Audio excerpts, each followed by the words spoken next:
Hello, beautiful angel. It's me, Sheryn. I am coming to you from my nursing home bed in Florida, and I am here to tell you the story, tell you my side of the story of what happened the night of February 13th, 2016, where I blacked out on LSD and MDMA and woke up the next day paralyzed, quadriplegic. I'm gonna begin this story by reading one of the first drafts I have of the first chapter of my memoir. This chapter explains and is called How I Woke Up. How I woke up. I was sprawled out, bottom naked, on the hard tile floor of our go-in hotel room when I woke up, or rather came to, on a fateful day in 2016. I could barely open my eyes. Little did I know they were both black and blue and fantastically swollen. There was a ring of blood around the green iris of my right eye. I was so disoriented that I thought I was outside. I was covered in scrapes and bruises over my entire body, and I couldn't move my legs. I slapped the wall with my right hand over and over, just trying to get up. No luck. My hair was wet, and there were sickening, stabbing, slicing, piercing pains in the back of my neck. Memories of the night before came seeping into my still drug-fueled mind. The rave, the 3 hits of acid on those sugar cubes, my ex-girlfriend Namitha, a drug enthusiast, dipping her thumb into powdered MDMA for me to suck off over and over. The taxi, the night market, oh God, no, the night market. And had I masturbated in front of Namitha? Shame and regret flooded my entire system. I had blacked out while in an angry, drugged state. I knew things were bad. Even the color of the hotel room, which appeared bright and colorful the day before, seemed a putrid green-gray now. I felt like I was suddenly on the set of Breaking Bad. I wondered if I had broke bad the night before. I thought yes. I heard Namitha on the bed. She was speaking loudly on the phone to her husband Matt back in Dubai. This is why we don't invite newbies. We tried to show her a really great time, but she's so selfish and needed all the attention for herself. From the floor, I said, if I could just get up, I think I'd be all right. Namitha barked, then get up. I couldn't, despite my best efforts. Kat, my petite Russian-Canadian friend with ever-changing hair colors, walked over to my position under the banister of the stairs that led up to a full-size loft bed. I can't feel my legs, I said again, staring into her cat-like eyes with angst. Kat looked worried. She crouched down and I watched, my eyes blurry, as she touched my legs. She squeezed my left thigh, my calves, my feet, behind my knee. I couldn't feel her hands at all. She slipped a Valium in my mouth and told me to go back to sleep. I was exhausted from the night before, and all the attempts to get up had exhausted me even further, so I easily slipped back into a vibrant dream state. I dreamt that I was under an enormous tree. The tree was the tree of life. I was safe. I felt loved. I woke up to the sound of Navroop's stressed voice. Navroop was a new friend of mine and an established friend of Kat and Namitha's, and my new neighbor back in Dubai.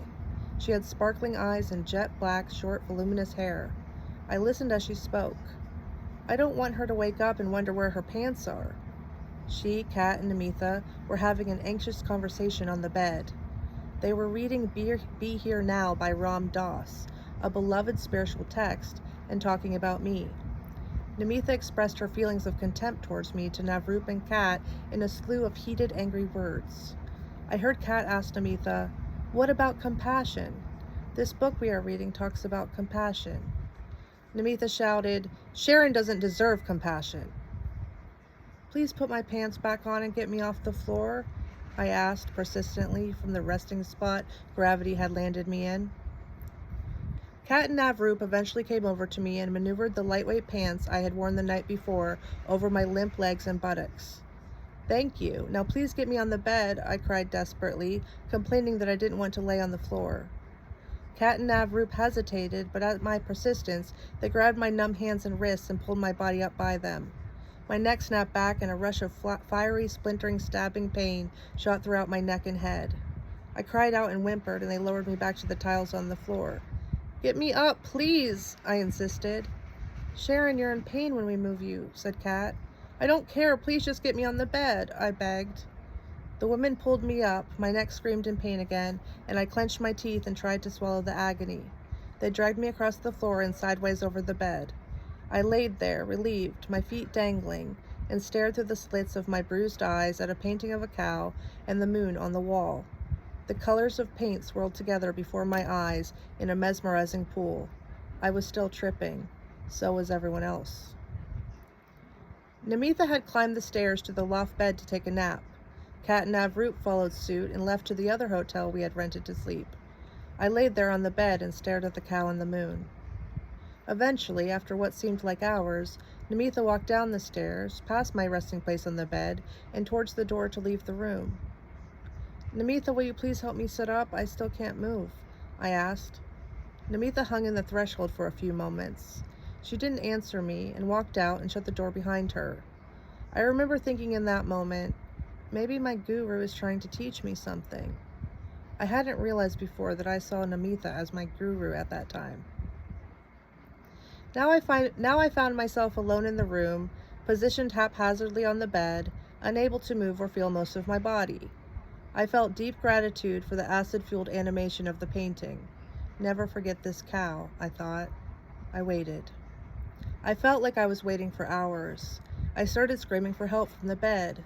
"Somebody, anybody, help! I can't move and I'm in this room, help me!" No one came. I had no idea where my phone was. I screamed until I couldn't anymore, and then I gave up.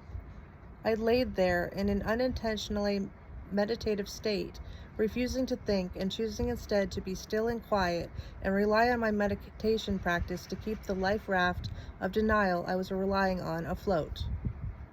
"They'll fix this with an injection at the hospital, this not able to moveness," I thought, refusing to allow the words spinal cord injury or paralysis to enter my mind just yet. Few knew that I had always been afraid of spinal cord injuries since childhood. I waited somewhat patiently until Kat opened the door some hours later and walked in with her husband. "You came, oh thank God, you were always going to come, weren't you?" I asked on the edge of delirium. The pain mixed with the psychedelics had made me loopy. I watched helplessly as the pair worked out how to carry me. I didn't participate. I didn't know how to. "Kat, her pants!" Kat's husband exclaimed. My pants were sliding off, challenging them further. I felt numb, inside and out. In the end, I was carried, limp and floppy-necked, through the hotel complex to an awaiting cab, where I was dragged and pushed into the back seat. Kat rested my completely weak head on her lap as the driver sped through the dark Indian roads towards a hospital she knew of from previous trips to Goa. Her husband followed behind us on a dangerous motorbike journey of his own. "I don't think I need to go to the hospital," I spoke softly to Kat. "Yes, you do, Sheryn. At least for a tetanus shot, okay?" I couldn't see well, but I knew I was scraped up and bruised. "Okay," I muttered softly. Kat pressed her phone to my ear. Simon, my then husband back in Dubai, was on the line. "Happy Valentine's Day. Your gift is in the trunk of my car," is all I remember saying to him. I can't remember his reaction, what he said, or how he sounded. I think I blocked it, too sad to process his feelings, in addition to my own. Eventually the cab rolled to a stop, the door opened, and the night sky became visible. My injured eyes were mostly closed as medical professionals lifted me to a gurney and wheeled me inside. So that is currently the first draft of my memoir and the end part of this story today that I'm going to tell you. So the story I'm going to tell you now is how I ended up on the ground.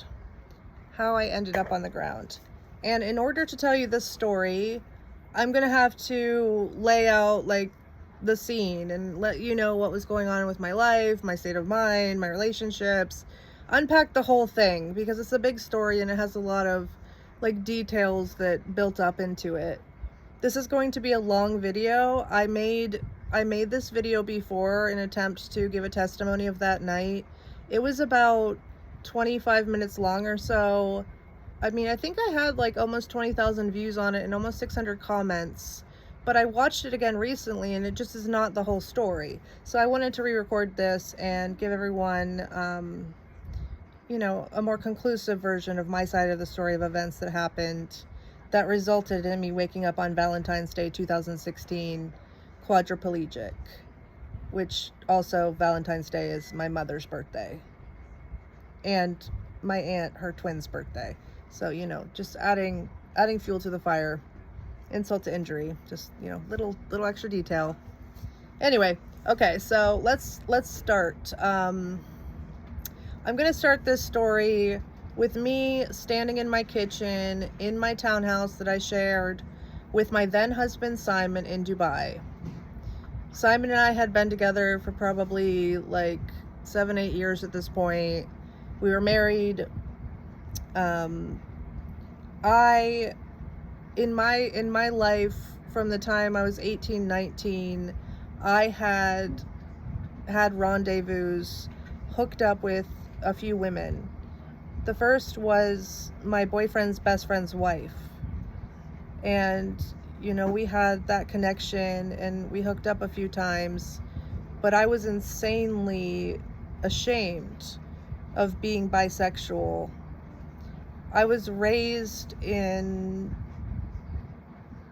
a household that, I was kind of taught that like sex was bad, like you shouldn't want to be sexy. We weren't allowed to listen to sexual lyrics in music. We weren't allowed to watch sex scenes in movies. It was just like always very hidden. And my parents would say things like, it would really break my heart if I found out that one of my daughters was a lesbian. So I had this idea in my head that, my family wouldn't like it. And then also I'm bisexual, so I'm very attracted to men as well. So I just lived my life as though, I was a straight person and just wasn't acknowledging that side of me. Instead, kind of saying, I get crazy when I get too drunk, or like I made a mistake, and not acknowledging just who I am. So I'm standing there and in the kitchen, and I'm not thinking about any specific woman or anything. I'm just kind of thinking about how I'm about to turn 30 next year, and it just kind of dawns on me, like, I'm bisexual. Oh, like that's what all of this has been since I, reached sexual maturity.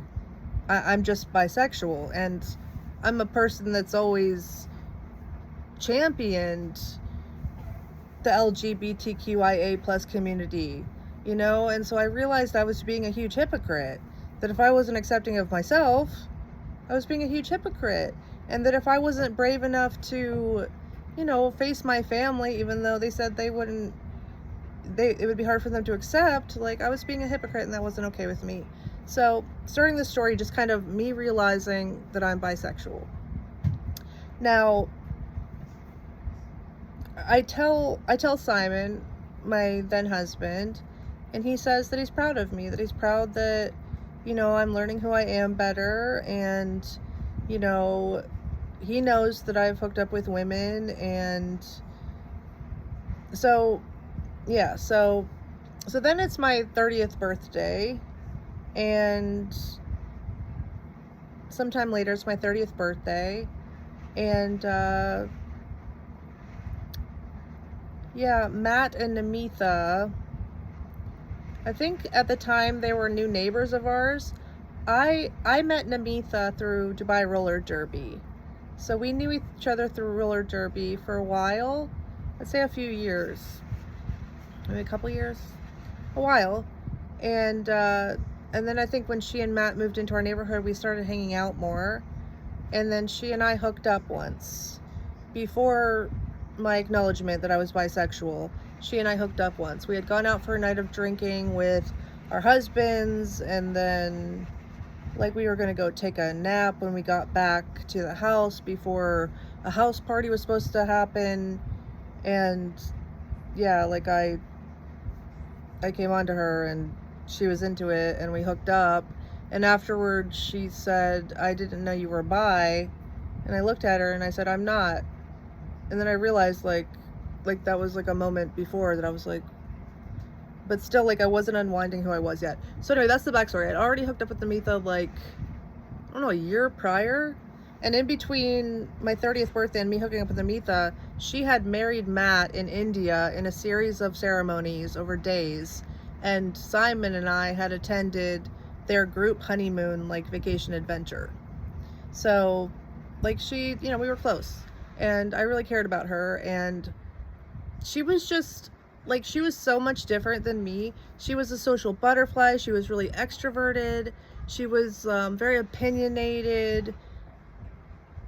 And she just, I was just really attracted to her because, yeah, she just seemed like such a light. And, you know, she seemed to help people, you know, to help you. She seemed to help people be free to be themselves because she was just so proudly herself. And I was attracted to that. And so then we have my 30th birthday, and this is after, like, okay, I know I'm bisexual now, but I wasn't thinking about anyone specific.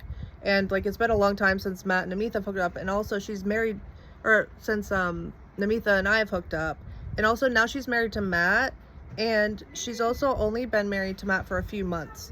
So it is, because of my appropriateness, like, I don't want, like, I'm not thinking of engaging with her because she's like newly married. I want to leave them be, and like I just don't think that way.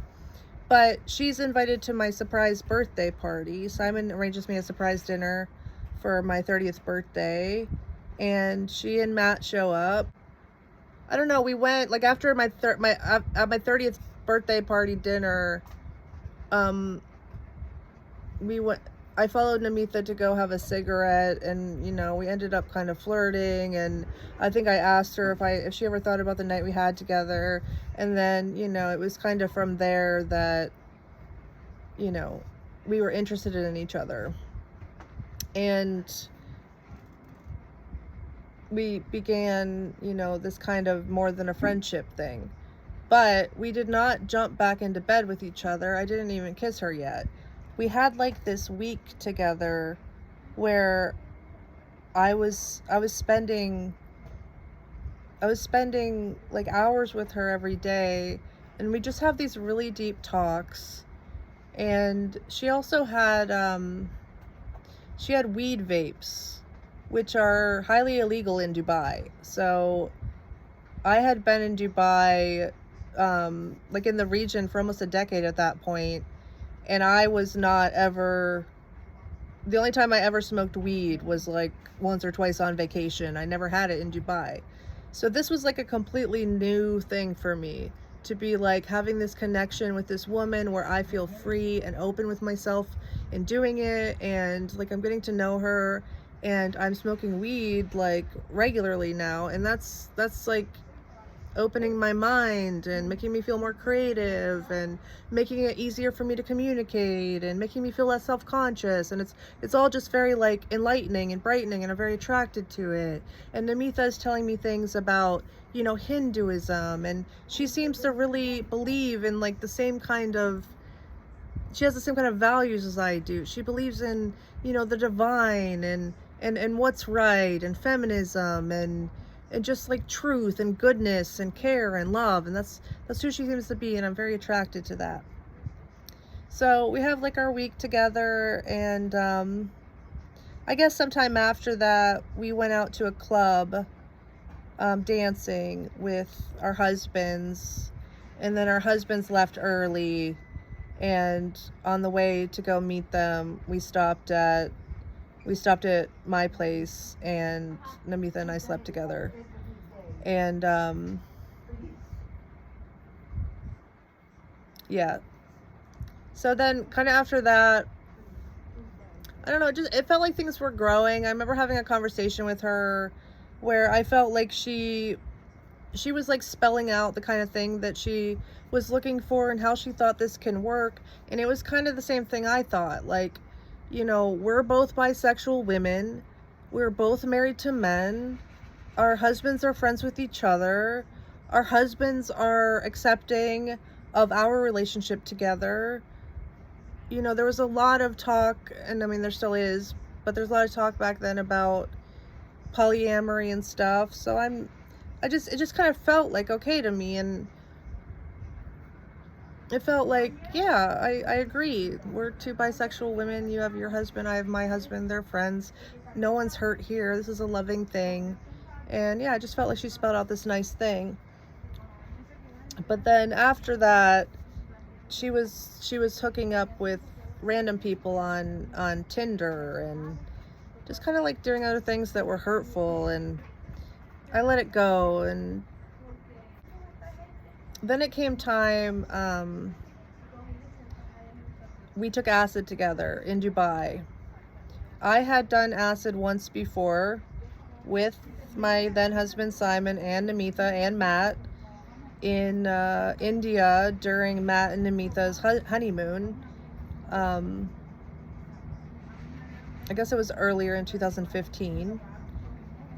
And I just had an amazing experience.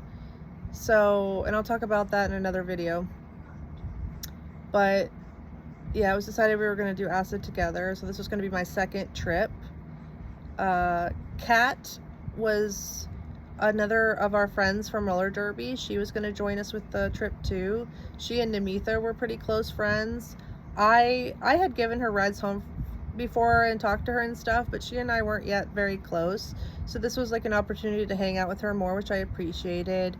I made like a huge giant fruit and cheese platter.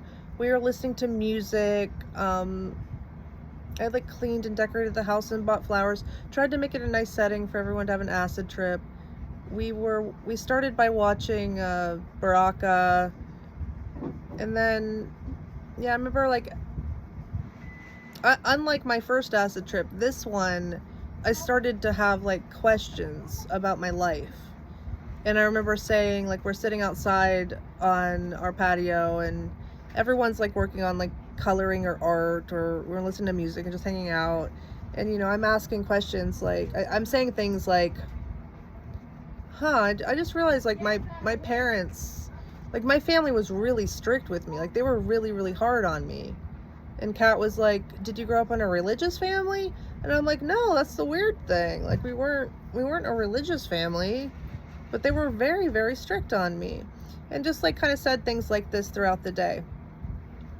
And then eventually, you know, we like hung out at a park and like hula hooped and listened to music and just whatever. And then at the end of the day, we went to a club event that I believe was called Glitch. I don't know if that's the name of the club in Dubai or if it was like the name of the evening in Dubai, but I think it was called Glitch. And at that time in my life, like I had been to the clubs and bars in Abu Dhabi and Dubai in my early 20s, but I had, you know, to me, like cleaned up my act and like focused on my health and nutrition and getting enough sleep and just what I thought was being more of an adult. So this was like new for me to go back to the club. And it was a great club, like better than I had ever been to. And the music was incredible and I was dancing and I felt so free on the acid. And yeah, it was just like, it was, again, just like very enlightening, very opening, very just interesting to feel like, yeah, you know, what's wrong with going to a club for a few hours a couple times a month and dancing, even if you're a mature, responsible adult. At the club, Navroop and her husband were there. Navroop was a friend of Kat and Namitha's. I believe she may have been involved in Dubai roller derby, but I don't think she and I were there at the same time, if she was. But otherwise, they were just friends, and she and her husband ended up coming over. After the club night, we went to Namitha and Matt's house, and, you know, Kat's still there. Kat's husband comes, and Navroop and her husband come. And we're all hanging out. So like, this is how I start to get to know Navroop and her husband. And yeah. Also, during this trip, forgot to mention, I think this is the first time that I actually looked at Be Here Now. Namitha had brought like this box of things to, you know, be nice to have during the trip, and she had books like that in there. And yeah, one of them was Be Here Now. So I was introduced to Be Here Now. And yeah, so that was like a big deal for me, because that's a fascinating book and very spiritual and very enlightening, you know, and so I associated her as being the kind of person that was the same things. The next day after the acid trip, Namitha sent me a series of messages saying how I was disruptive to everyone's acid trip, that when I discuss the minutiae of what's going on in my mind, I am interfering with everyone else's ability to think about the things in their own mind.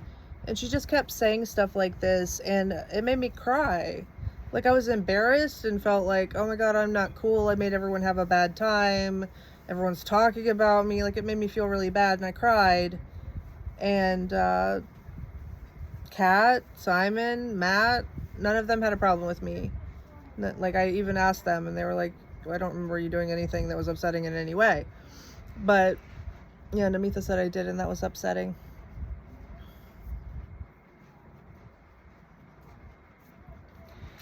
Sometime after that,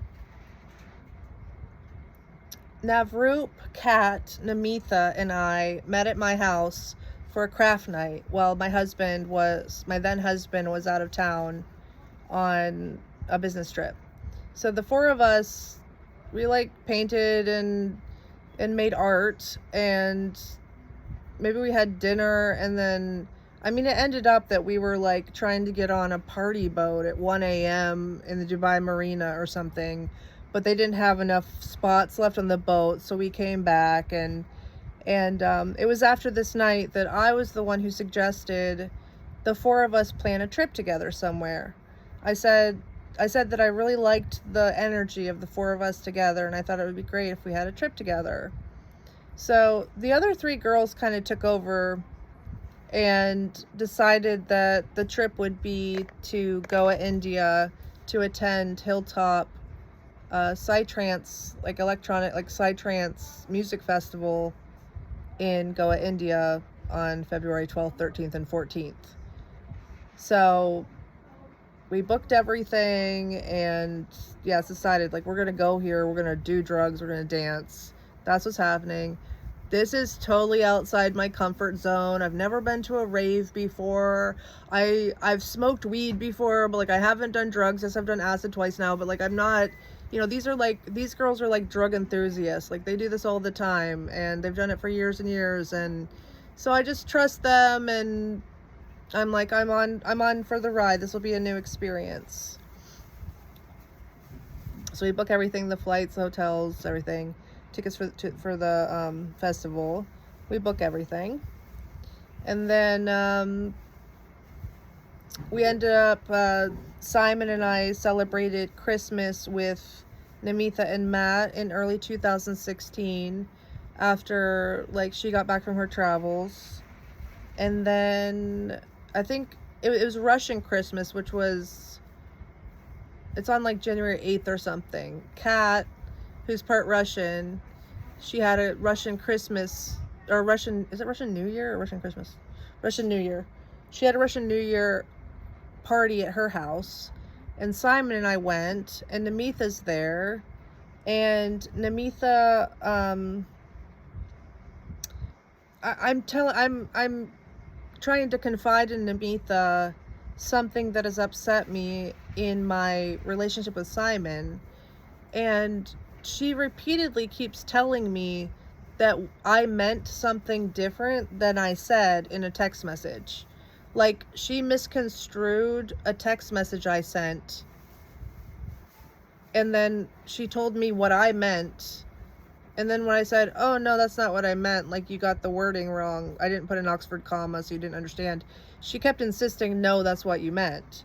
And I had never heard the term gaslighting. Like, I don't remember anyone else ever trying to do that to me that I was aware of before. It was just confusing to me. I was like, what is going on?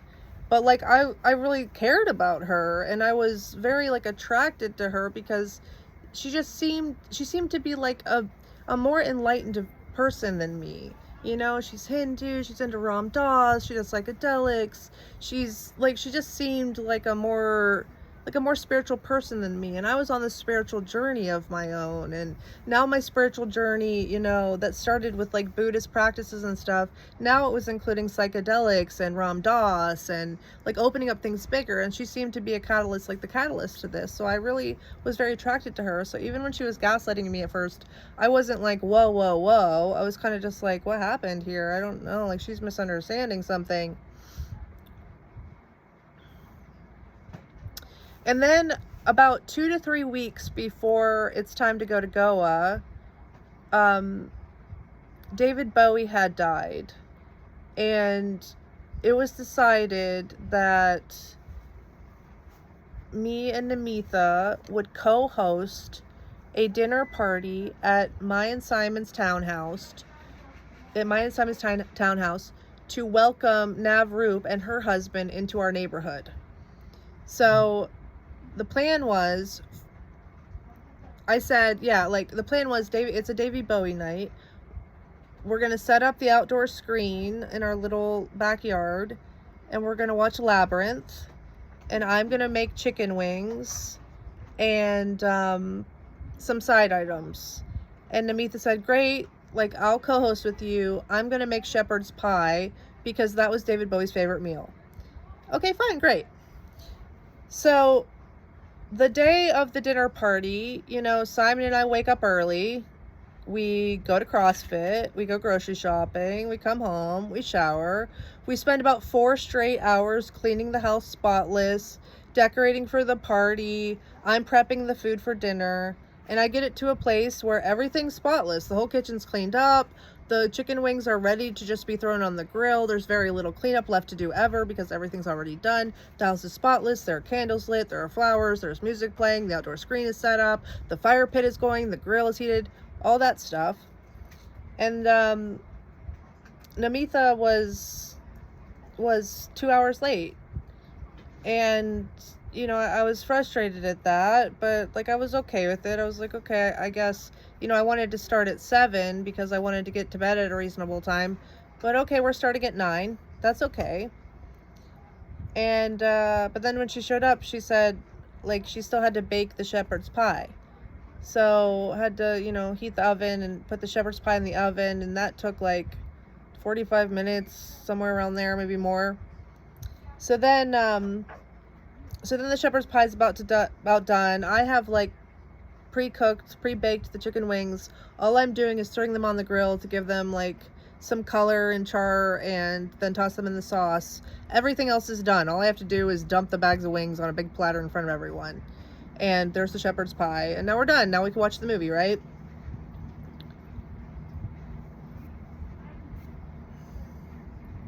So, I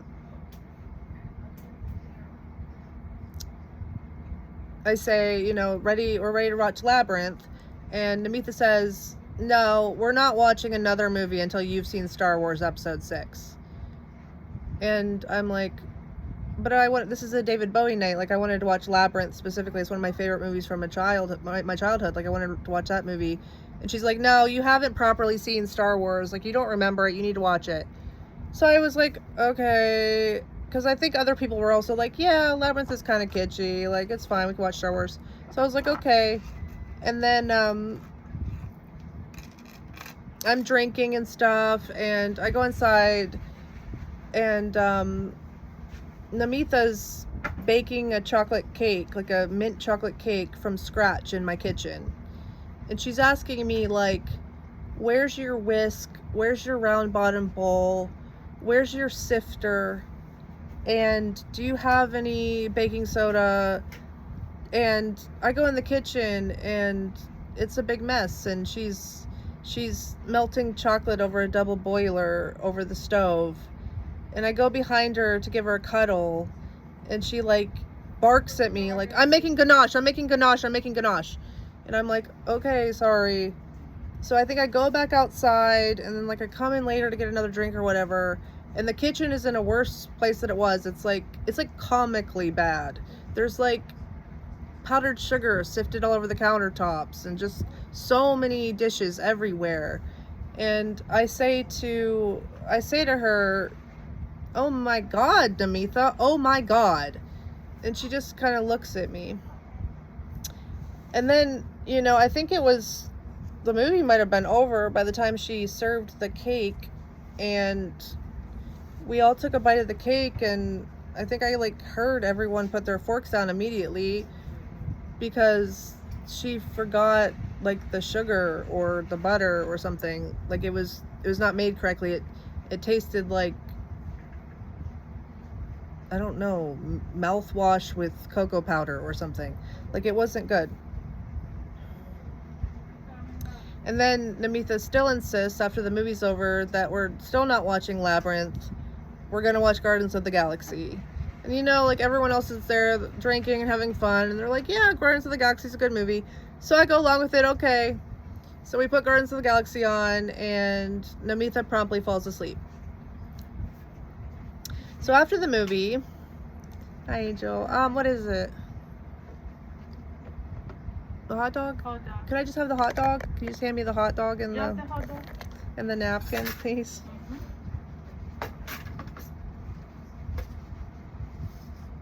Thank you. I got my dinner. Anyway, so I go back in after the movie. Namitha's asleep outside on the blankets in front of the outdoor screen, and the kitchen is in like an even bigger mess than it was the last time I saw it. And so now I'm like drunk and I'm tired, and I wish I was already asleep because I wanted the night to begin earlier. And you know, I've been up since, you know, I was at CrossFit at 9 a.m. or something. I'm tired now. So I'm like kind of frustrated as I'm starting to clean up the kitchen, and I'm bitching a bit about the mess. And then I think my then husband Simon says, yeah, like if you're gonna make a mess, you gotta clean it up. And then I say, yeah, and the cake wasn't even good. And when I said, yeah, and the cake wasn't even good, that's right when Namitha walked through the door and she heard me. She had woken up and she was coming inside. So she heard me say that. She heard me insult her cake, and she looked hurt. And, you know, she left pretty quickly. And then, you know, a few days later, I wrote her an apology email, and I told her in this apology, I said, I'm sorry that I insulted your cake, but please let me try to explain why I was so upset. And I explained in great detail how much my kitchen means to me, how surgically clean I keep it, how I, you know, woke up early and worked all day, how it feels to, you know, just have someone disrespect your space that way. I also said, you know, you and Matt were out until 6 a.m. because you were like out at the clubs and hanging out with friends and stuff. You don't have to also make shepherd's pie. Like, if you're out till 6 in the morning, you don't also have to sign up for shepherd's pie. Like, you're choosing to do that. I have time to make shepherd's pie because I don't go out at night. And she took all of this. She was very offended by all of this and responded and said, you know, that wasn't an apology. It was insulting and attacking me. But then her ensuing emails to me were insanely cruel. Like, I mean, it went from, I don't appreciate you messing up my kitchen, to her saying, like, I'm obsessed with my own benevolence. I think that I'm the only one that could do anything right. She doesn't like the way I touch her. Just like, I don't have the emails anymore because all those years ago, I deleted them because I kept rereading them and they hurt too bad. But she kept saying all these really cruel things. And in a series of emails, I kept trying to diffuse the situation, calm it down, and apologize to her. But she just kept insulting me through like a series of like 5 emails. Until it got to the point where it was like, okay, there's nothing left to say.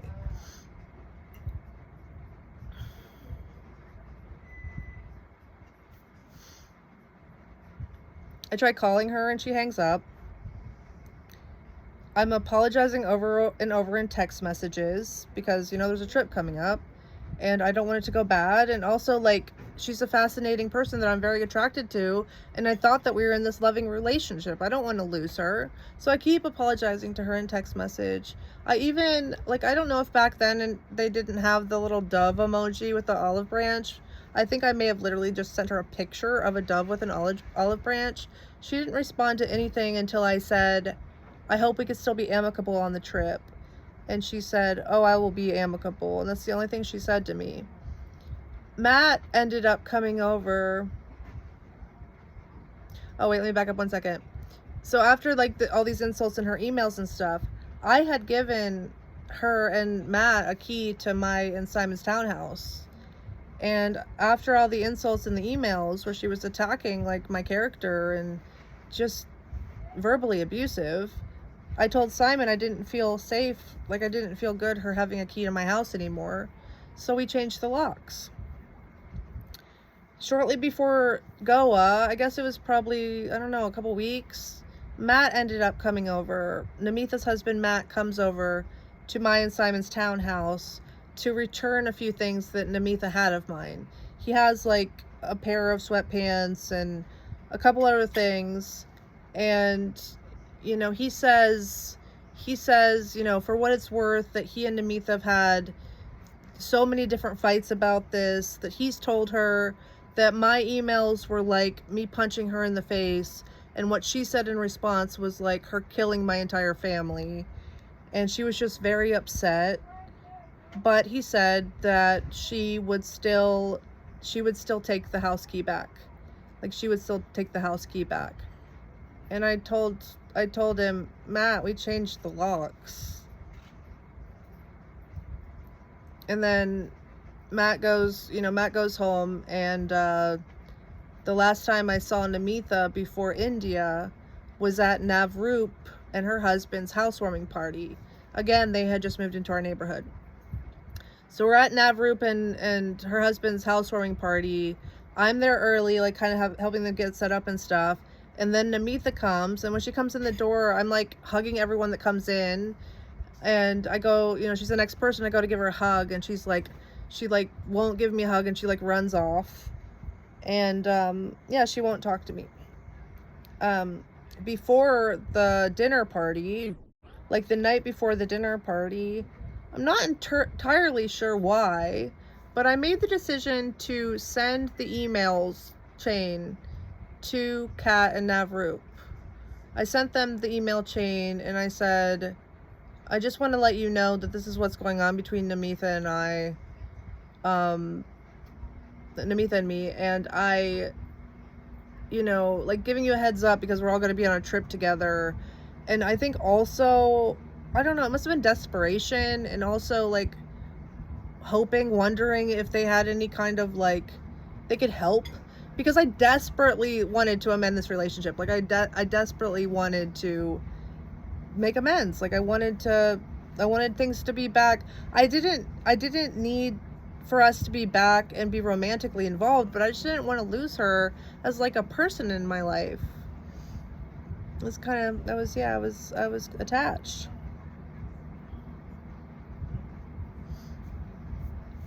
So, yeah, that's the last time I saw Namitha. She went and talked to me or hugged me before the airport. And then, it's time to go to India. So, Navroop, Namitha, and I all live in the same neighborhood. But Namitha refuses to ride with us to the airport, which hurts me more.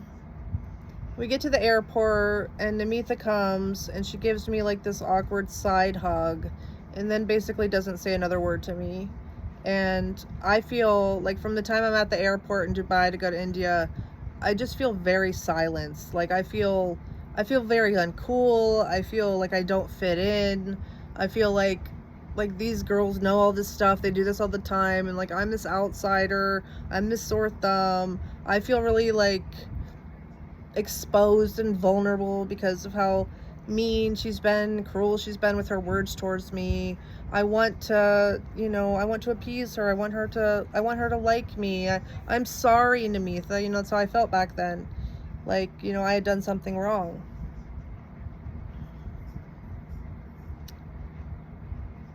So the first night that we're in India, like we had spent the day, again, I just felt silence throughout the day. I didn't really say much. I didn't really feel like it was welcome for me to say much. It's just how I felt.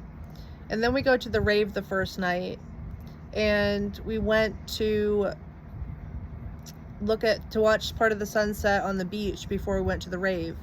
And that's where we popped the Molly. It was like right across from where the rave was. So we went and watched the sunset, popped the Molly, and went over to the rave.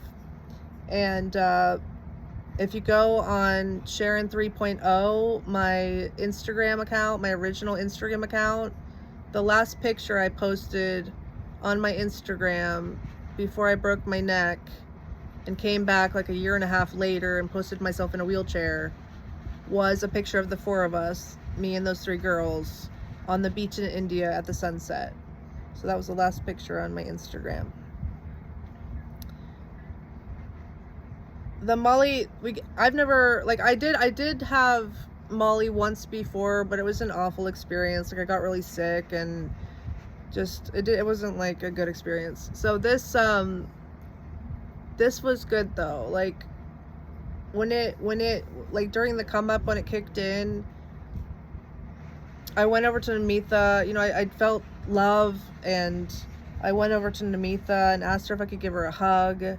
And I think she started like barking at me, and I told her like, we can't do this now. Like, I was starting to feel like so full of love that I was like, we can't do this now.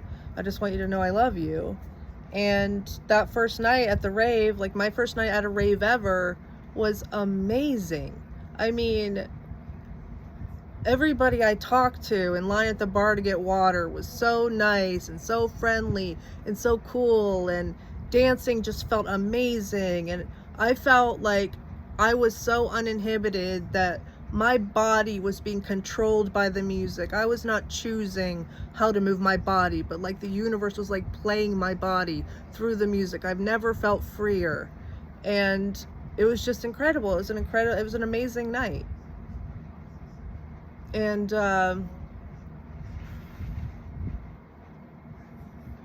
it's time to leave the rave, and we go back out to where our motorbikes are, and I'm like, well, I'm not driving. There's no fucking way I'm driving home. I'm like, you guys shouldn't drive your motorbikes. We need to get a cab. We're on drugs. And Kat gets in a cab with me, but Navroop and Namitha want to ride their bikes back to the hotel, their motorbikes. So Namitha's trying to push her motorbike like out of the parking lot, which was kind of like, it was kind of like this incline to get out of this like dirt parking lot up onto the road. And she's trying to push her bike up, and I see her and I say, do you want some help? And she says, yeah. So I go and I grab the other handle of the bike, and as I remember doing growing up when we had, like little ATVs and stuff, I went to give it a teeny bit of gas to help it move up the hill. But like when I gave it a little bit of gas, I think Namitha like grabbed her handle back, which made me press the gas further, which made us both lose control of the bike. So the bike like goes flying off into the road and like wrecks into these two guys on motorbikes. And I'm like, oh my God, look at what I just did. Oh my God. But it was okay because the guys were just so happy that a bunch of hot girls wrecked into them that they were just trying to talk to us. And they weren't mad. No one was hurt. Everything was fine. But I was a little bit shooken up, and I got in a cab and went home. And then, me and Kat are at the hotel. There's like a picnic table or like a bench table thing outside of our rooms in like a a common like garden center thing. I don't know what you call that. So we're sitting outside the rooms and we're talking, and Navroop and Namitha come back and say that the whole way back those guys were following them on motorbikes. And I'm like, you guys should not have ridden your motorbikes on drugs. Why are you doing this? And I guess like the reaction to that like made me somehow feel even less cool. Like I was being now the nag of the group or something. So it just kind of like just kept like, I don't know, kept feeling smaller and smaller. I went to bed early. I left the other 3 girls up. They were hanging out, and I went to bed early, and I slept all night. The night before, when I was on the Molly, I had drank so much water and didn't pee at all. And I was concerned about this. Like, am I going to desalinate myself or whatever? So I woke up the next morning, and I peed like a full bladder, like 7 straight times in a row. I don't really know why that was important to tell you in this story. I'm just telling you because it was interesting to me. I didn't know that happens.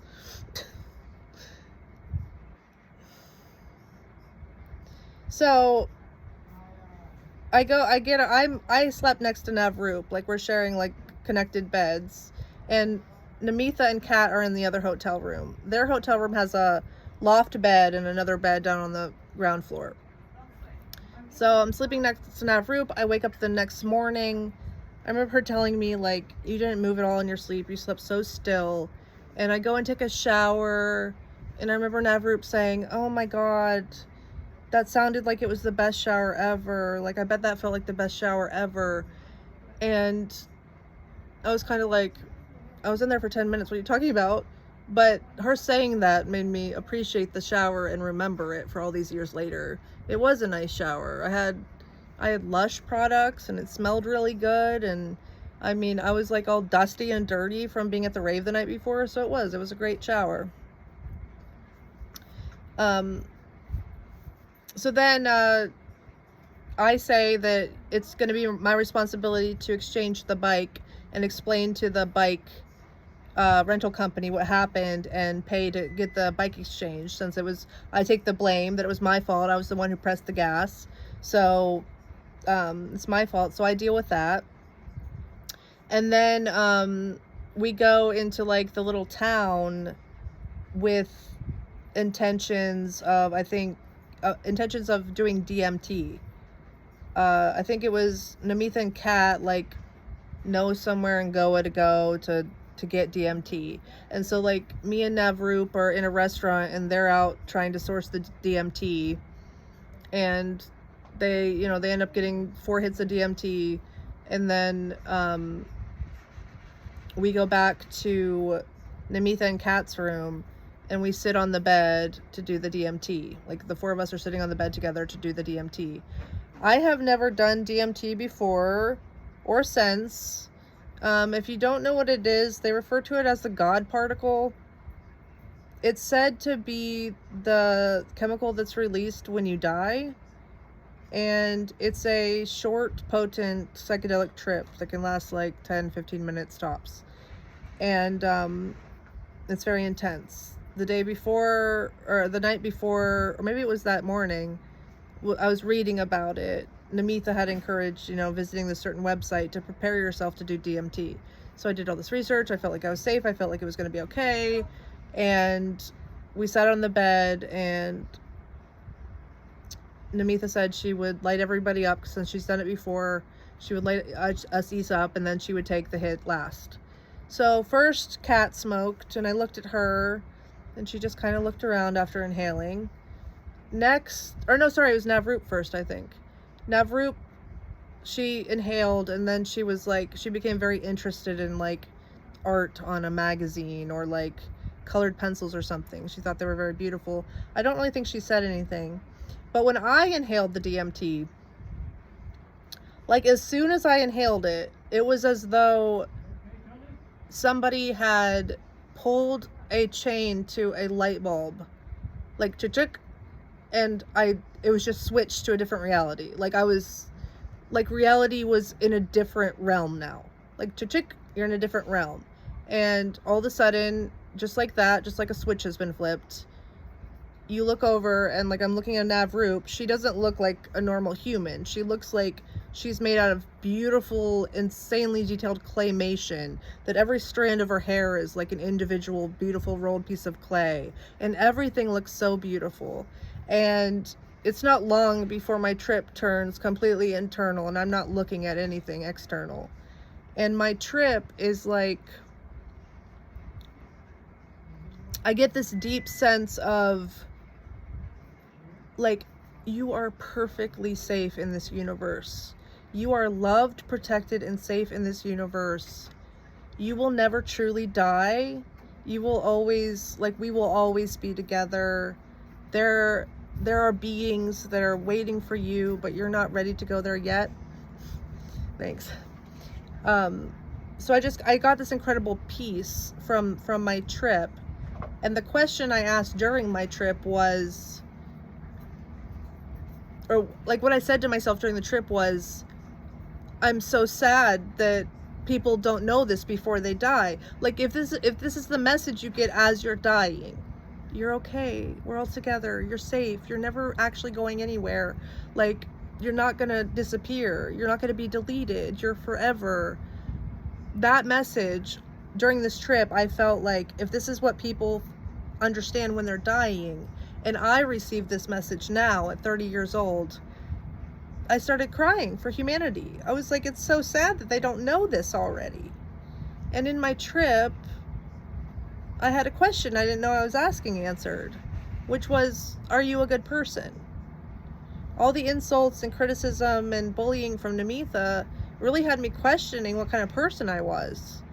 And in this trip, I realized that I was literally crying for humanity, that they didn't feel more comforted, and that I was so privileged to experience this and not everyone was. I was crying because of it.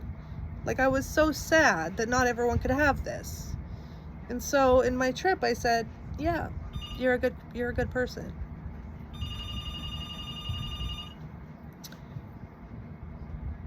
We shared our experiences of our trip afterwards. But let me back up a little bit and say that when I inhaled the DMT and felt that light bulb switch, everything changed. Out loud, I said, oh, it's not scary because it's always been here. That's important to tell you because it'll be a detail later that'll be called back. So I shared my experience on the DMT with the girls. Namitha shared hers. Namitha said that in her DMT trip, she was on the back of a motorcycle and she realized that she was the driver, and all she had to do was basically like get the driver out of the way and she would be in the driver's seat, and that she was in the driver's seat. That was her trip.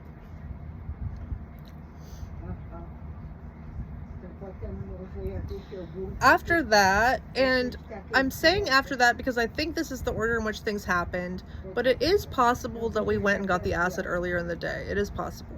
But I think what happened is we did the DMT and then we journeyed out to go collect the acid. The acid was being provided by like Namitha's friend of a friend, who I think may have lived in India, like lived in Goa, because we went to some apartment complex. And I mean, by that second day,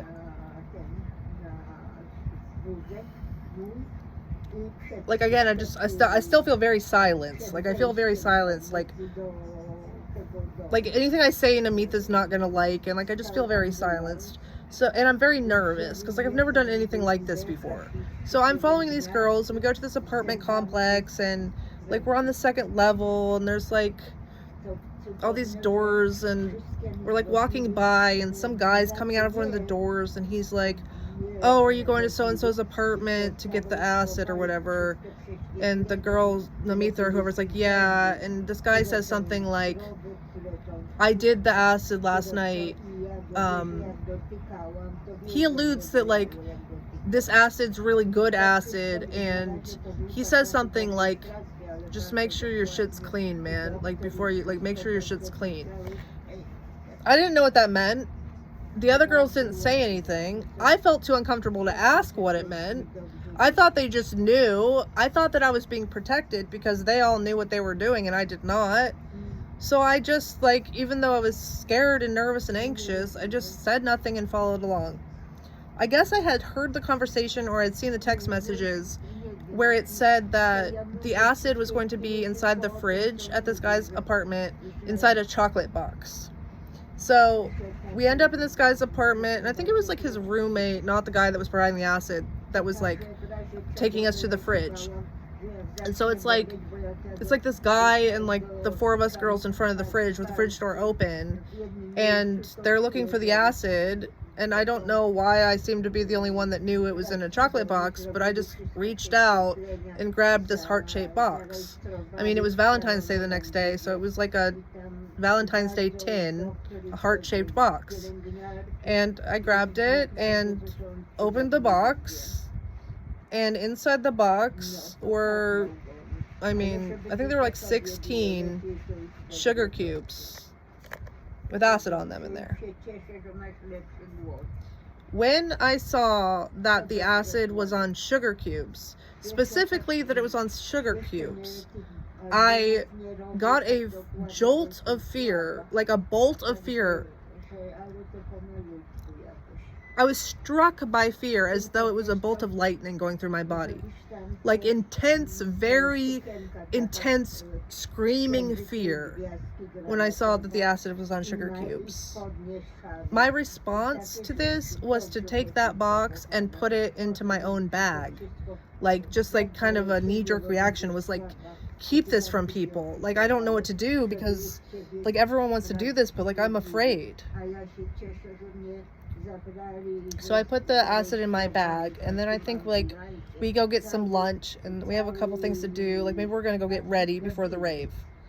So we like go to lunch, and I'm sitting there, and I'm not thinking directly about it like in words, but I'm in like this swirl of like, I'm scared. I know that I'm scared, but I also really want to try acid again. I've done it twice, and it gave me insight and experience that carried over, that opened things for me and broadened my horizons, and I want to try the acid again. And then there's also, I want to fit in. I want to fit in. And also, pride. Like, I want to keep up. I want to show Namitha that like I'm just as cool as her. Pride. So we get back to the hotel, I guess, to get ready for the rave, and Namitha says that we should do the acid that night at the rave.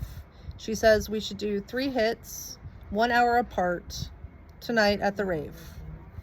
And I'm sitting there on the bed, and I want to scream, no, we said like we were going to do acid like in nature. We were going to be painting during the daytime, listening to music in a wide open space with nature. But I didn't say anything. I just was like screaming it in my head like, this is not a good idea. This seems irresponsible. But like still I wanted to impress Namitha, and I didn't say anything, and still I felt silence and I didn't say anything, and still I wanted to keep up and be cool, and so I didn't say anything. We get ready to go to the rave. I put colorful bindies all around my eyes, and we all meet up, and Namitha tells me to pack my sunglasses. And I say, why do I need my sunglasses if we're going out at night? And she just doesn't answer me.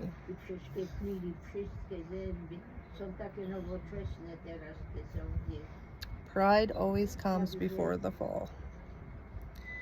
So then we ride our motorbikes to the rave. Yeah.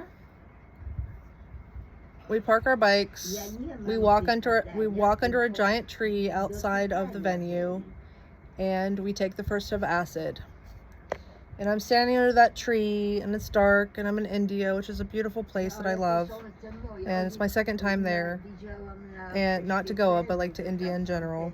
And it's just so beautiful and so much color and vibrancy, and I just love it there. And I'm chewing this sugar cube and I'm kind of thinking, wow, I mean, I usually eat like all paleo, and like I don't, when's the last time I had any sugar, let alone a straight sugar cube? Is this like what a horse experience is like? So anyway, so I take the first sugar cube and we go into the rave, and you know, we probably got some water, and then we're dancing, and then take the second hit, and then Namitha is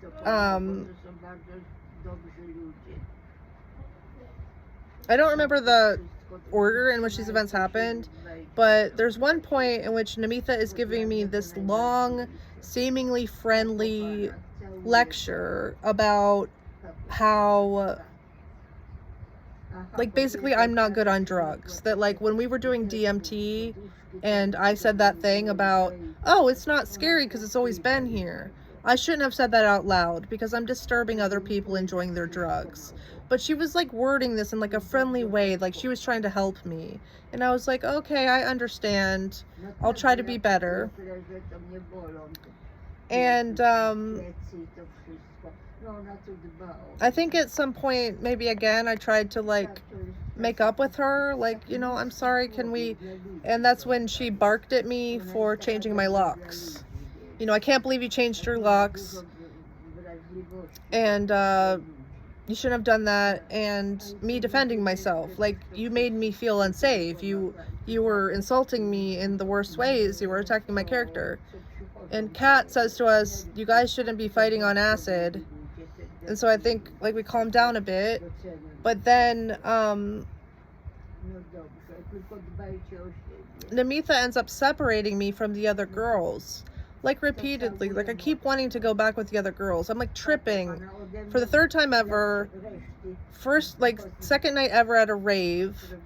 This is completely like outside my comfort zone, like new to me experience. And Namitha keeps, you know, I just feel like she keeps separating me from the other girls. Like, I don't know, she like leads me up to the stage. We're like at the back dancing, and she tells me she wants to come with me here, and then she takes me to the front of the stage, and I'm standing at the front of the stage, and I'm watching these beautiful costumed dancers that are dancing to the psytrance music on the stage. And, you know, after a while I look over at her and I say, Kat would be great at this. Kat would really be great at being one of these dancers, wouldn't she? And Namitha says, shut up, you're like, be quiet, I don't want to hear it. And then some more time goes by, and again, this is like such a new experience for me. I'm trying to just feel steady. After a while, I say to her, oh my God, that guy, he's dancing with so much energy, but like in such a small space. And Namitha says, shut up, like, be quiet, like, stop, like, she's silencing me. She's like, do not, you're ruining everyone's fun. So I repeatedly keep asking to go back to the other girls.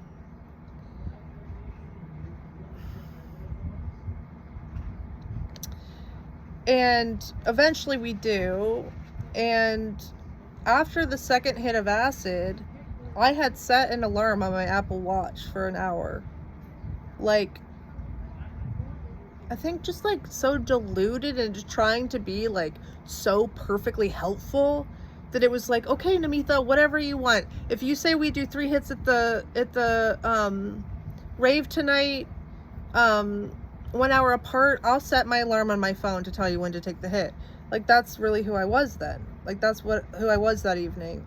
And also, both, I think when all the 4 girls were together and when I was separated with Namitha kept dipping her thumb or finger into this powder and putting it on my tongue. And I believe it was MDMA, but she just, you know, she did it several times, and I'm literally eating out of the palm of her hand. And as I take the 3rd sugar cube, I literally think, here we go. Like, now, here we go. And it's shortly after that I'm realizing that I'm not having as much fun as I was the night before. And, you know, I don't really like it, and the rave is ending soon, and that's fine by me. But it was decided that after the rave, we were going to go to a night market. Like, there's a night market there in Goa, India, where we were going to go. So after the rave ended, Namitha and Kat were outside the venue, like, calling me and Navroop to tell us where to meet them. And me and Navroop are in the venue still trying to get water before we leave. And I start to feel, I mean, I think because I was with only Navroop at that time, like, Namitha was making me feel very, like, angst, anxiety, stress. Navroop acted like, she was like, I love listening to you talk. Like, I love hearing what you have to say. So she was the opposite experience. So when I was alone with just Navroop, who I had also, like, she and I had this strange connection. Like, when I looked in her eyes, just, there was something magical between us. And, you know, she was a newer friend of mine, and I was attracted to her, but, like, we hadn't hooked up or anything. Oh, actually, we did kiss once. But anyway, so I'm with her, and I start feeling like the entire universe is so insanely beautiful. Like, I'm feeling like literally everything, there's so much beauty, there is so much, everything is so beautiful. I'm thinking everything is so beautiful. And, you know, we're getting our water, and we're leaving the venue to go meet Kat and Namitha outside the gates and the entrance. And that's when Navroop says, oh, like, so-and-so, I guess, like, other people, like, we knew that were also at the festival, she told me they're having an orgy tonight. I'm not gonna go, but Sheryn, if you want to go to the orgy, you can go. And I'm like, what? I'm like, no one ever said anything about an orgy. So now I'm starting to feel really uncomfortable. Like, I think the whole world's so beautiful, but I've just been invited to an orgy by, like, this girl that I have this connection with, that I feel like I really trust, and I really enjoy being around her, and she makes me feel really good. But now she said this thing about this orgy, and I'm feeling like the whole world is beautiful. And now I'm connecting all of the recent news stories that have been happening for years at that point about how gang rape is such an awful problem in India. So I'm, like, putting these pieces together, and I'm like, okay, the whole world's so beautiful. Sex. What about sex that I don't consent to? Okay, what if somebody tried to rape me, what if I didn't, like, even fight back? Because in my mind right now, everything is beautiful. What if something really bad happened to us and I wouldn't know it was bad, because all I see is that everything is beautiful right now? So I started to get, like, this is concerning me. The way my mind is working is concerning me, because, like, I feel too safe in the world, basically. I feel like everything is so beautiful that I'm smart enough to know that I'm losing a grip on reality in a way that is dangerous to my safety. Because literally, I'm afraid, like, are we gonna get raped, is what I start asking. And I asked Kat. Kat's, like, dancing. This is, like, outside we, like, meet up with, you know, we get out of the venue, so the four of us are together now, and we eventually make it back to our bikes, and, you know, we're trying to get a taxi to get to the night market, and Kat's, like, dancing in the grass next to the bikes, and I ask her, I'm like, Kat, are we gonna be raped? And she just says, like, I think I asked her multiple times, and she just said, oh, Sheryn. And I was like, what does that mean? Again, the whole world's so insanely beautiful to me. Like, I need someone to be direct with me.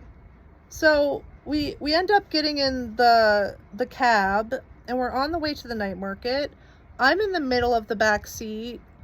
Namitha is in the passenger seat, and we're headed to the night market. And I ask a few more times, are we going to be raped? No one answers me until finally Namitha gets fed up and says, Sheryn, no, that's crazy. Or she said, no. And I said, how do you know? And she said, because that's crazy. And that's when I started to say, I don't want to go. I don't want to go. I don't, like, I need to, like, I don't want to be here. Like this. So I kept trying to communicate, like, I don't want to go into the market. I don't want to be here. And I kept trying to get Namitha's attention. Like, she was the one running this operation. So I kept trying to get her attention, and she repeatedly kept telling me to be quiet until I finally said loud enough, Namitha, I really need to tell you something. And she turned around from the passenger seat and she looked me dead in the eyes. And I said, I'm afraid for my safety. And she said, well, I really have to get a gift for my friend. And so the cab stopped, and there's, 3 girls and a cab driver in the car. No one is acknowledging what I just said and has been saying. I have no idea where I am. I'm tripping balls. I have no idea how to get back to the hotel. I have no choice now but to go into this market. When we get out of the cab, we're on, like, the road. We're not at the entrance to the market. We have, like, I don't know, a 10-minute walk to get to the entrance of the market. Along, like, the road where the cars are driving, there are so many people.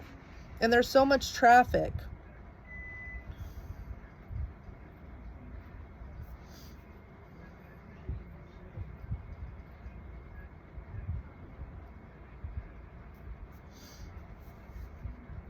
This is when Namitha tells me, put your sunglasses on. And I'm like, why? And she says, so the police don't see your eyes and know that you're tripping. And I'm like, why didn't you tell me before that that's what the sunglasses were for? Like, so I was prepared. So now I'm really scared. Like, so I put my sunglasses on and I'm like, oh my God, am I going to be, like, are we going to be arrested? Like, I'm still worried about getting raped. And now I'm like, are we going to be arrested? And,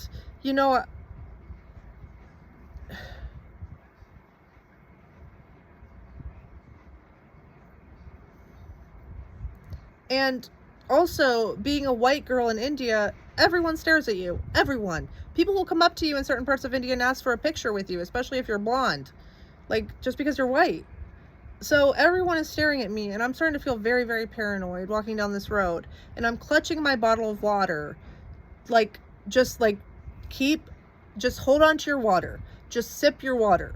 Just walk and sip your water. Just walk and follow the person in front of you and sip your water. You'll be okay. And so we get to the entrance of the market, the night market, and the security takes my water. And I'm like, please don't take my water. And they're like, we have to, sorry. And, the other girls are like, we could get more water inside. And I'm like, okay. So then right when we enter the market, like, I'm starting to really fucking trip out now. It is so overstimulating.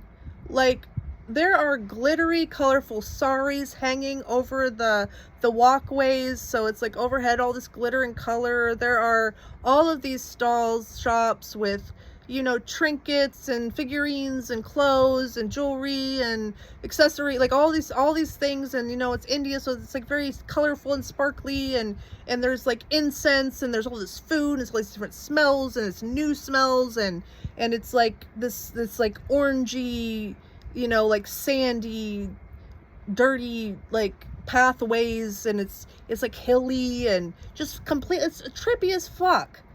And walking through the, what do you call it, like the aisles, like the pathways of this market, parts of it were so thin that you had to walk single file line. So like, you're walking single file line this way, and then people that are walking the other way are walking single file line next to you. And as I'm walking, literally every single person that walked by me turned to look at my face. And that's when I was starting to be like, I was starting to feel important. I was starting to feel like, oh, this is time for this now. It's time for this now, is what I thought. And I was like, well, what is this? And I was like, this is the place where, like, I say my truth. Like, I have to go to the top of this hill and I have to say my truth. And I start to feel very powerful in that I could do whatever I want to do. And I'm angry. I'm angry at how I've been treated, and I've been manipulated and bullied and treated cruelly. And I wasn't respected when I asked for help. And now I'm angry. And now I feel powerful, important, and like I could do whatever I want to do. And I go into a little stall like that's selling clothes, and I yank a shirt off of a hanger. And I think I also like got in the shopkeeper was this girl, and I like got in her face. And then I was like, why did I just do that? Like I was like, why did I just do that? Why did I just tear a shirt off of a hanger? Like, I'm losing the plot. So at this point, I'm like, okay, I'm losing it. Like, I'm losing my grip on reality. I'm doing things that I wouldn't normally do in public. There's an alarm going off in me that is being quieted and eventually silenced by the strength of the drugs. And I guess the girls tried to give me some water at this point. And so I'm like sitting on the ground and they're trying to give me some water. And I became very afraid of them. And so I'm trying to scoot away. Like, I'm in the middle of this market with all these people. And I'm trying to scoot away, like on my hands and feet and butt. Like, scoot away from them. And, I'm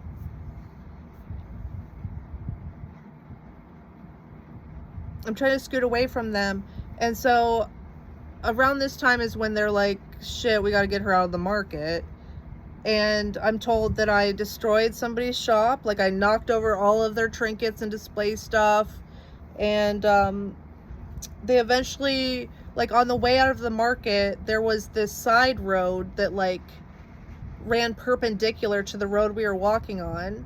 And as we were walking by this is like one of the last moments of clarity I have from this night. I look over and there's a car that has just pulled up to the intersection on these two dirt roads. And I, as a last minute attempt to help myself, I jump on the hood of this car. I jump on the hood of this car because I think I'm afraid of the girls. I don't want to be with them. If I jump on the hood of a car, the police will arrest me and I'll be safe in a jail cell. That's like the last thing my brain was trying to save me from the situation. But what ended up happening is just somebody yanked me down from the car, and I apparently like hurt myself already. Like, they said, I mean, I was later told that's how they thought I broke my neck, that I hit my head and neck on a curb on the way down from the car. But no, I just popped right back up and, you know, kept running. And I'm feeling like I am receiving so much knowledge and understanding all at once that it is intensely overwhelming.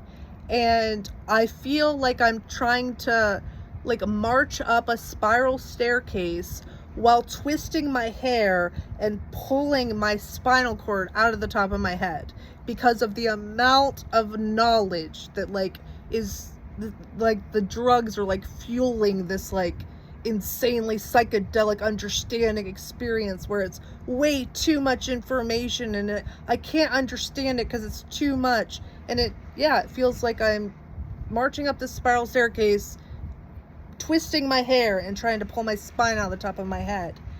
And I later was told that this is when Kat is holding on to me by my ponytail as I'm flailing around freaking the fuck out.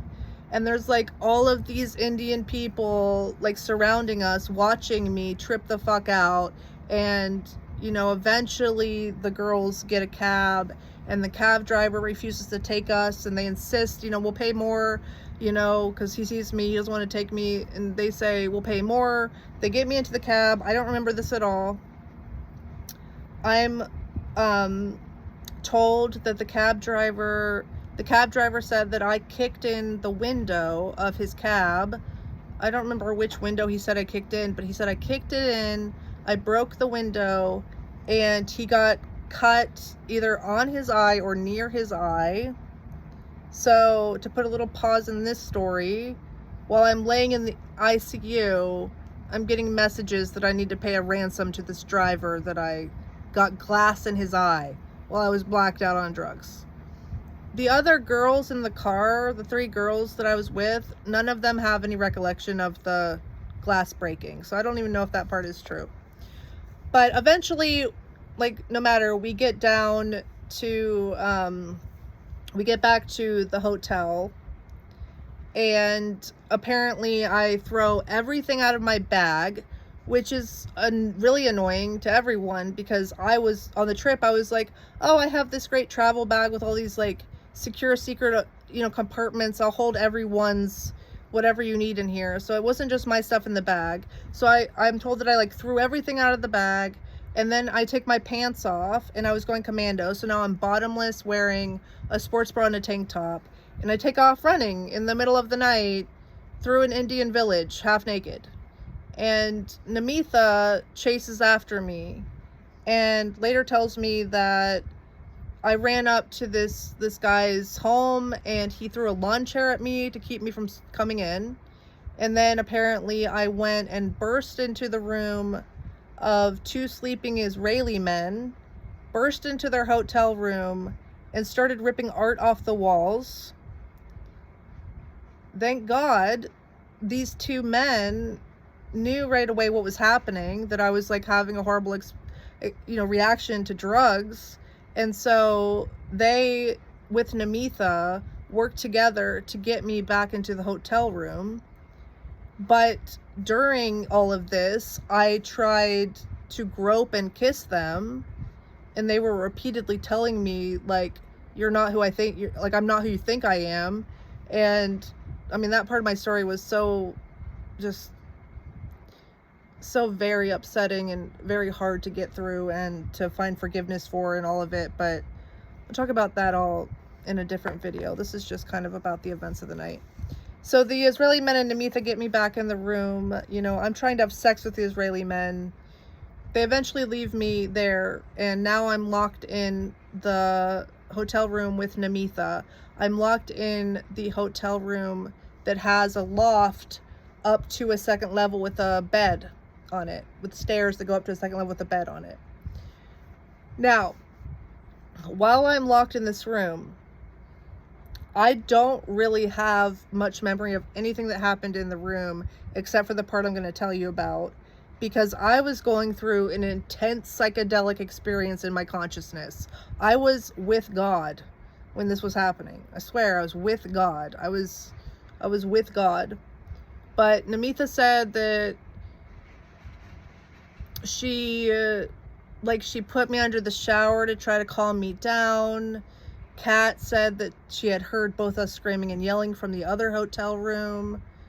And the only part I remember of what happened in that hotel room is that it became a very sexual part of this trip.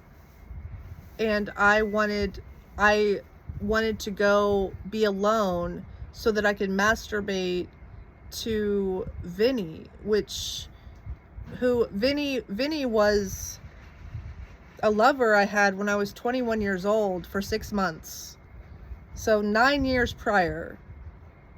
He and I hadn't heard from him in years and years. We didn't speak anymore. I thought I had deleted him out of my heart. He hurt me deeply.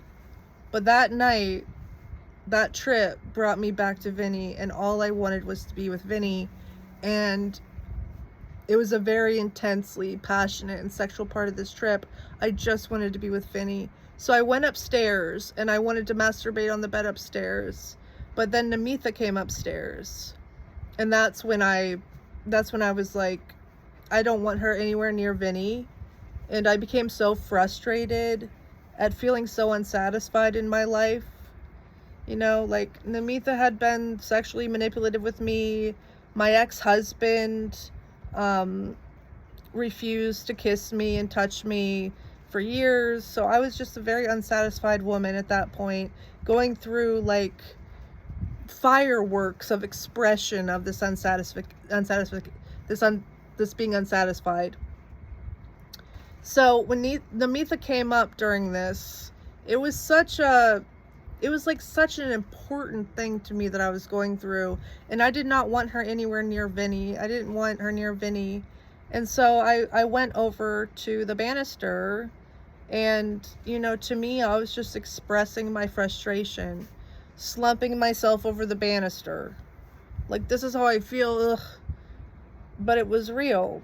And I dropped all those feet below and landed on my head and neck and fractured my C6, C7 vertebrae and sustained a spinal cord damage. And I was still with God for a while, but eventually I woke up in excruciating pain on that floor. And that's where this video has started. I wake up on that floor, slapping my right hand against the wall, trying desperately to get up, feeling the wetness on my head, hearing Namitha complain and ridicule me on the phone to her husband Matt back in Dubai.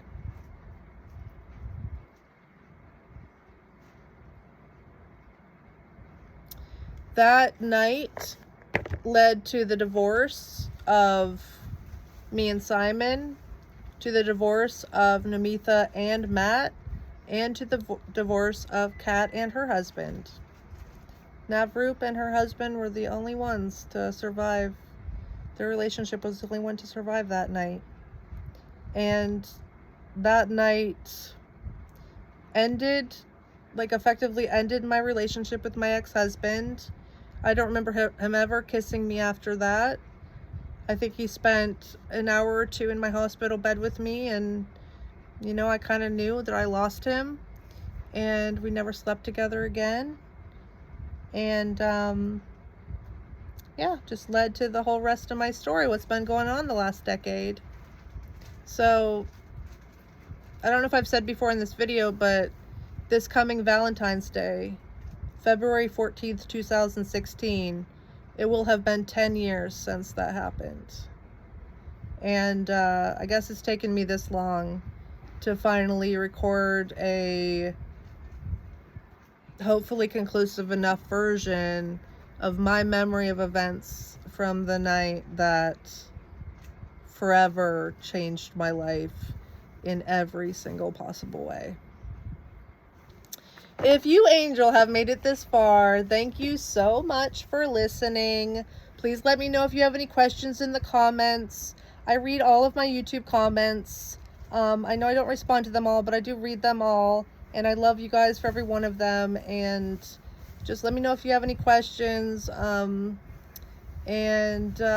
I'll be sharing more videos and here on YouTube, as well as on my TikTok and Instagram.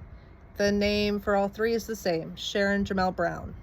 So thank you again so much for listening to this story, my testimony of what happened that night. And I'll see you next time. I love you.